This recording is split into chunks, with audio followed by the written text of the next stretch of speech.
খারাপ বলছি না, আজকে যদি আমি টিকটকার হতাম বা ইনফ্লুয়েন্সার হতাম, সেই জায়গায় ভিডিওতে 1000 ভিউ কিংবা তারও অধিক হতো। সেই জায়গায় দেখা গেছে আপনি সেলিব্রিটি হয়ে আপনাকে আবার সেলিব্রিটি হতে হচ্ছে, কারণ আপনি এখনকার জেনারেশনের যে সেলিব্রিটিদের ভিড়ে আপনি কিন্তু হারিয়ে গেছেন। তো আপনার তো ওই জায়গাটা ধরে রাখতে হবে, সেই ক্ষেত্রেই তাদের এই প্রচেষ্টা। এখনকার দেখা গেছে সোশ্যাল মিডিয়াতে আপনি সার্চ করলে সবার উপরে টপ কারা, ভালো মানুষদেরকে আসলে খুঁজে পাওয়াটা খুবই টাফ, ভালো একটা গল্প খুঁজে পাওয়াটা খুবই টাফ। অনলাইনে শুধু হিবিজিবি হজবরল পোস্ট দিয়ে একদম তারাই উপরে উঠে গেছে। কিন্তু মধু হই হই আমি খারাপ বলছি না, বা যেগুলা লায়লা মে লায়লা ওই দিলবার দিলবার গানগুলো আসে, এগুলো কিন্তু একটা টাইমে আপনার মনে থাকেই না, এগুলো একটা টাইমে ধামাচাপা হয়ে যায়। তো ভাইরাল বিষয়টা হচ্ছে সাময়িক, এটার প্রতি আমি এতটা আশাবাদীও না আর বিশ্বাসও রাখি না। আমার কাছে খুবই উইয়ার্ড লাগে এই বিষয়টা। আমি মনে করি যে ভাইরাল হওয়া থেকে ধীরে ধীরে উপরে ওঠাটাই অনেক ভালো, যেটা সবার মনে আমি জায়গা করে নিতে পারবো।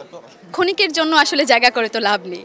এখন আপনি বইমেলায় দেখবেন যে এই বইগুলো ভাইরাল হয়েছে খুঁজে পায় না, কিন্তু এখন এমনও লেখক আছে, বড় বড় লেখকদের বই যেটা হচ্ছে 10 বছর 15 বছর আগেও বের হয়েছে বইমেলায়, এখনও অবধি মানুষ এটা কিনছে যারা বুঝে। ভাষার মাস, বাংলা ভাষা আমার মায়ের ভাষা, আমি প্রথমত মায়ের মুখ থেকে যে ভাষা শুনি এটাই বাংলা ভাষা। অবশ্যই এটা আমার একটা গর্বের ভাষা, খুবই ভালো লাগে। আর সবচেয়ে যেটা ভালো লাগে, আমি অনেক যে কোনো ভাষায় আপনি কথা বলেন না কেন, আপনার যে মায়ের ভাষা বাংলা ভাষা, এটা দিয়ে আপনি যতটা স্বাচ্ছন্দ্যের সাথে যতটা অনুভূতি নিয়ে কথা বলতে পারবেন, অন্য ভাষাতে আপনি যতটাই এক্সপার্ট হন না কেন আপনার অনুভূতি প্রকাশ করা কখনোই সম্ভব না।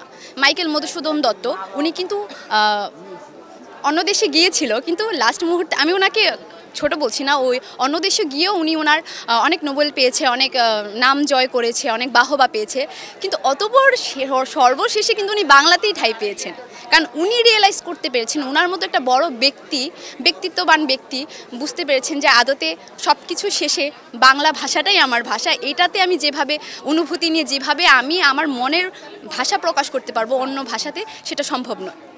উনি লেখক হলেও সর্বশেষে কিন্তু বাংলায় ওনার মানে স্থাপত্য যেটা বলেন আধিপত্য, সব কিছু স্ট্রং হয়েছে বাংলায় আসার পরেই।